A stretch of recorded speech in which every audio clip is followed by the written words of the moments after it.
निवेदिता ताईंची 2 मुले आणि 1 मुलगी होती. मोठा मुलगा मंदार त्यांच्या सगळ्या जबाबदाऱ्या सांभाळत होता.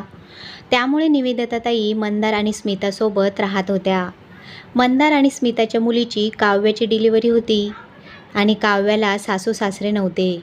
त्यामुळे जावई रोहित आणि काव्याने खूप आग्रह करून परदेशातून दोघांना काही महिन्यांसाठी बोलावले होते. त्यांनी त्यांच्या येण्या-जाण्याची तिकीटही पाठवली होती. स्मिता विचार करत होती, 6 महिन्यांची तर गोष्ट आहे. त्यामुळे सासूबाई सुजित भाऊजी किंवा अनिताताईंकडे राहतील. हे ठरवूनच मंदारने सर्वात आधी आपल्या लहान भावाला म्हणजेच सुजितला फोन केला. पण तिकडून उत्तर मिळाले, दादा तुला माहीतच आहे ना, जानकीला हृदयविकार आहे. ती स्वतःचीच काळजी नीट घेऊ शकत नाही तर आईची कशी घेणार? त्यात मलाही कंपनीच्या कामानिमित्त सारखे बाहेरगावी जावे लागते. त्यामुळे आईला आमच्याकडे ठेवणं शक्य नाही. सुजितचे बोलणे ऐकून मंदार नाराज झाला. तरीही त्याने एकदा बहिणीला म्हणजेच अनिताला फोन करून पाहायचे ठरवले. फोन लागताच ती म्हणाली, दादा मी आईला माझ्याकडे आणलं असतं, पण पुढच्या महिन्यातच आकांक्षा आणि अर्पिताच्या परीक्षा आहेत आणि त्यात आमचं घरही लहान आहे. त्यामुळे मन असूनही आईला माझ्याकडे ठेवू शकत नाही. सुजित आणि अनिता दोघांचेही उत्तरं जवळपास सारखेच होते. मंदार एकदम विचारात पडला. आता मी काय करू? नेहमीप्रमाणे दोघांनी जबाबदारी झटकली होती आणि त्यांना टेन्शन आलं होतं. स्मिता मात्र तोंड फुगवून बसली होती. तिच्या मनात राग होता. सासूबाई गेल्या 30 वर्षांपासून आपल्याबरोबर राहत आहेत. आता फक्त 6 महिन्यांचीच गोष्ट आहे, तरी कुणालाच त्यांना ठेवायचं नाही. एकाची बायको आजारी तर दुसरीकडे घर लहान. पण आपल्याला कितीही अडचणी आल्या तरी आपण कधीच आईला दूर करण्याचा विचार केला नाही. सुजित नेहमीच आईच्या जबाबदारीतून सुटण्यासाठी काही ना काही कारण सांगत असे. मंदार आणि स्मिता कधी बाहेर कुठे जाण्याचा प्लॅन करत तरी तो आधीच रद्द करावा लागे आणि जर त्यांनी आईला सोबत येण्यास सांगितले तर निवेदिताताई सरळ म्हणत, या वयात आता फिरणे शक्य नाही. तुझ्या बाबांच्या मृत्यूनंतर मी बाहेरचं खाणं सोडलं आहे, त्यामुळे कुठेही जाणार नाही. हे ऐकून ते दोघे कधीही आईला एकटी सोडून बाहेर जाऊ शकले नाहीत आणि आईनेही कधीच त्यांना तुम्ही जा फिरायला असं सांगितलं नव्हतं. मंदारला आठवेन असं झालं होतं, तो शेवटचा कधी स्मिताला कुठे बाहेर फिरायला घेऊन गेला होता आणि आज काव्याने त्यांना बोलावले होते. त्यामुळे त्यांच्यापुढे मोठी समस्या उभी राहिली होती. त्यांची नात अशा अवस्थेत एकटी आहे हे कळताच निवेदिताताईंनी त्यांना जाण्याची परवानगी दिली होती. पण अनिता आणि सुजयच्या उत्तरांनी समस्या अधिकच वाढवल्या होत्या. एकीकडे स्मिता त्यांचं उत्तर ऐकून संतापली होती तर दुसरीकडे निवेदिताताई स्वतःला अपराधी समजत होत्या. त्यांची अडचण पाहून निवेदिताताईंनी आग्रहाने म्हटले, अरे तुम्ही दोघं निघून जा. मंदार मी एकटी राहू शकते आणि 6 महिन्यांची तर गोष्ट आहे. रमा नोकरांपैकी कुणीतरी माझ्याजवळ राहील. स्मिता आणि तिच्या सासूबाईंचं नातं तणावपूर्व असलं तरीही काळानुसार त्या दोघींमध्ये एक प्रकारचं बंधन निर्माण झालं होतं. कदाचित त्यामुळेच निवेदिताताईंचे शब्द ऐकून पहिल्यांदा स्मिताच्या मनात त्यांच्याविषयी प्रेम उफाळून आलं. पण तिला कळेना काय करावं. या उतारवयात त्यांना एकटं सोडावं असं तिच्या मनाला पटत नव्हतं. मंदारचीही तीच अवस्था होती. एकीकडे मुलीच्या प्रेमाने त्यांना खेचून घेतलं होतं तर दुसरीकडे कर्तव्य भावनेच्या बंधनांनी त्यांचे पाय जखडले होते. ते विचार करत असताना शेजारचे प्रकाशराव घरात आले. त्यांच्या नाराजीचं कारण समजल्यावर ते म्हणाले, अरे एवढ्या छोट्या गोष्टीसाठी तुम्ही इतकं तणाव घेताय. मला आधी का नाही सांगितलं? निवेदिता काकू फक्त तुमच्या आई नाहीत, त्या माझ्याही आई आहेत. तुम्ही निर्धास्तपणे तुमच्या मुलीच्या डिलिव्हरीसाठी जा. निवेदिता काकूंची जबाबदारी आमच्यावर सोडा. त्यांना काहीही त्रास होणार नाही आणि फक्त 6 महिनेच का? तुम्हाला अजून राहायचं असेल तरही हरकत नाही. परदेशात वारंवार जाणं जमत नाही, म्हणून चांगल्या प्रकारे फिरून या. प्रकाशरावांचं बोलणं ऐकून निवेदिताताईंचा चेहरा आनंदाने उजळला. जणू त्यांच्या मनावरील ओझं हलकं झालं होतं. त्यांनी प्रकाशरावांच्या बोलण्याला संमती दिली आणि मंदार स्मिताला जाण्यासाठी प्रोत्साहन दिलं.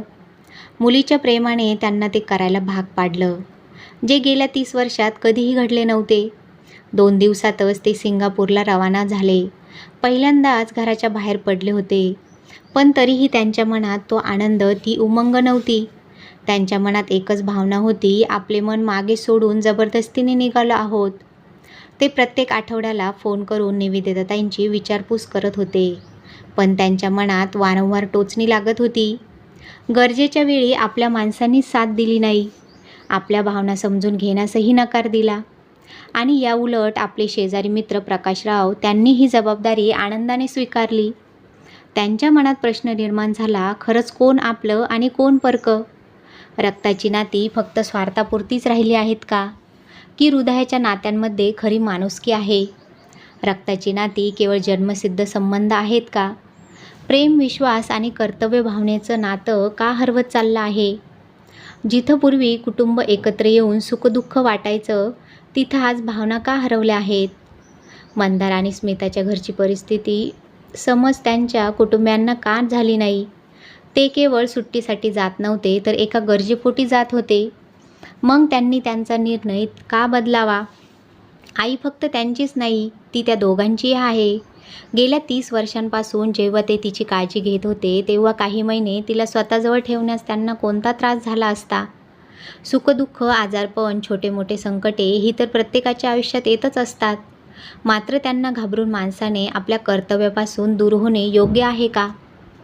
सिंगापूरला पोहोचल्यानंतर 15 दिवसांनी मंदार आणि स्मिता आजी आजोबा होण्याच्या आनंदाने भारावून गेले. काव्याच्या मुलीला हातात घेताच त्यांना जाणवलं की त्यांची सारी स्वप्ने पूर्ण झाली. काव्य ही त्यांची एकुलती एक मुलगी, त्यांच्या सर्व आशा आकांक्षांचे केंद्रबिंदू होती. काव्याचं रोहितसोबत एवढ्या लांब लग्न करताना त्यांच्या मनात अनेक शंका होत्या. पण मित्र प्रकाशरावांनी समजावल्यानंतर त्यांनी काव्याला रोहितमध्ये असलेली आत्मीयता पाहून जड मनाने का होईना त्यांनी लग्नाला संमती दिली. मात्र ती एवढ्या लांब राहिल्यामुळे तिला भेटू न शकल्याचं दुःख त्यांना सतत सलत होतं. आता मात्र मुलीचा सुखी संसार पाहून त्यांचे डोळे आनंदाश्रूंनी भरून आले. काव्याची मुलगी आता थोडी मोठी झाली होती आणि काव्य रोहित दर आठवड्याच्या शेवटी त्यांना कुठे ना कुठे फिरायला घेऊन जात होते. सिंगापूरला आल्यापासून स्मिता एवढी भारावली होती की तिच्या तोंडातून सतत एकच वाक्य निघत होतं, माझ्या सगळ्या तक्रारी संपल्या आहेत. जीवनातला तो आनंद जो पहिल्यांदा अनुभवता आला नाही, तो आता उपभोगतोय. मन होतं की ही सगळी दृश्य डोळ्यात साठवून ठेवावीत आणि डोळे उघडूच नयेत. तिचा हा आनंद, तिची हुरहुर पाहून असं वाटत होतं जणू ती परत एकदा 25 वर्षांची झाली आहे. तशीच हट्टी, तशीच अल्लड आणि तशीच मोहक. पण वेळ कोणासाठी थांबतो का?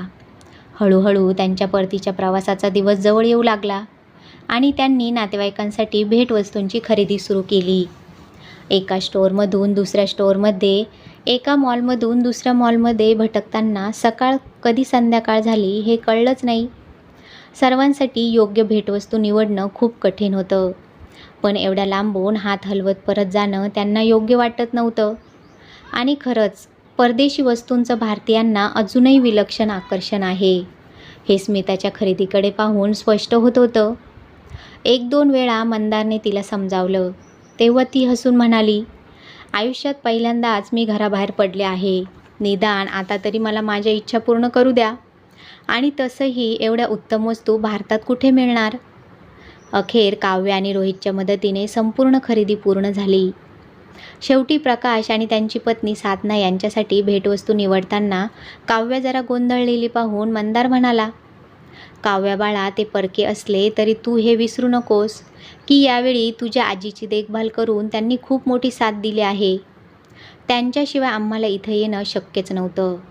कुटुंबातील लोकांसाठी भेटवस्तू घेऊन जाणं हे माझ्यासाठी एक परंपरा आहे, पण प्रकाशसाठी भेट घेऊन जाणं हे माझं कर्तव्य आहे. मंदार आणि स्मिता घरी आले आणि अजून एक दिवसही उलटला नव्हता. तोच भाऊ सुजित आणि बहीण अनिता सहकुटुंब आले. मंदारच्या मनात थोडा राग होता. कुणालाही इतकाही विचार आला नाही की 6 महिन्यानंतर घरी परतल्यावर घर नीट लावायला तरी वेळ लागेल. मंदारच्या चेहऱ्यावरचा राग पाहून स्मिताने त्यांना एका बाजूला नेलं आणि हळूच म्हणाली, राग मनात ठेवून काहीही बदलणार नाही. उलट असं समजा की यावेळी तरी सर्वांनी येऊन आपला सन्मान वाढवलाय. तुम्ही मोठे आहात, त्यांच्या चुका माफ करून मोठं मन दाखवा.